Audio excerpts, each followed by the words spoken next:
সমর্থন দিয়ে ডক্টর দেওয়ান বাবু ভাইকে এই আসন থেকে সর্বোচ্চ ভোটে নির্বাচিত করে এই ভালোবাসার প্রতিদান দিবেন ইনশাআল্লাহ। পরিশেষে একটা কথা বলবো, বাংলাদেশের গণনীপ আমাদের আপসীর নেত্রী, আমাদের মা, আমরা যার নেতৃত্বে আন্দোলন সংগ্রাম করেছি, গুলির সামনে দাঁড়িয়েছি, রাজপথে ছিলাম, যিনি আমাদের ছেড়ে যায় নাই, সেই মা আজ অসুস্থ।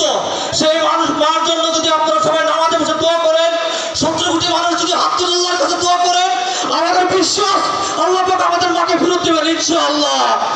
বাংলাদেশ জিন্দাবাদ, বাংলাদেশ স্বাধীনতা জিন্দাবাদ। শহীদ জিয়াউর এই পর্যায়ে বক্তব্য নিয়ে আসবেন। আমাদের মাঝে উপস্থিত হয়েছেন রাজপথের লড়াকু সৈনিক, ঢাকা জেলা বিএনপির সংগ্রামী সিনিয়র সভাপতি, সাভার পৌরসভা বিএনপির সংগ্রামী সভাপতি শাহ মাইনুল ইসলাম বিল্টু ভাই। এই পর্যায়ে বক্তব্য নিয়ে আসবেন মোহাম্মদ তমিজউদ্দিন, সভাপতি ঢাকা জেলা ছাত্রদল উত্তর।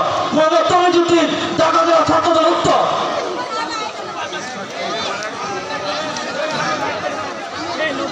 বিসমিল্লাহির রহমানির রহিম।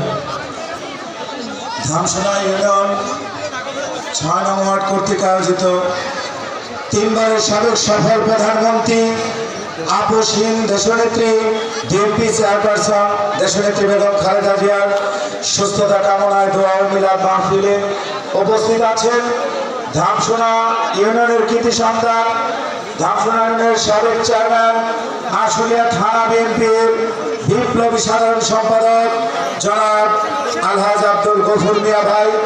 উপস্থিত আছেন জনাব মোহাম্মদ শরীফুল আলম ভাই, মোহাম্মদ নজরুল ইসলাম ভাই এবং মৎস্যজীবী দলের সম্মানিত সভাপতি ইলিয়াস ভাই সহ সকল পর্যায়ের নেতৃবৃন্দ। আসসালামু আলাইকুম। সম্মানিত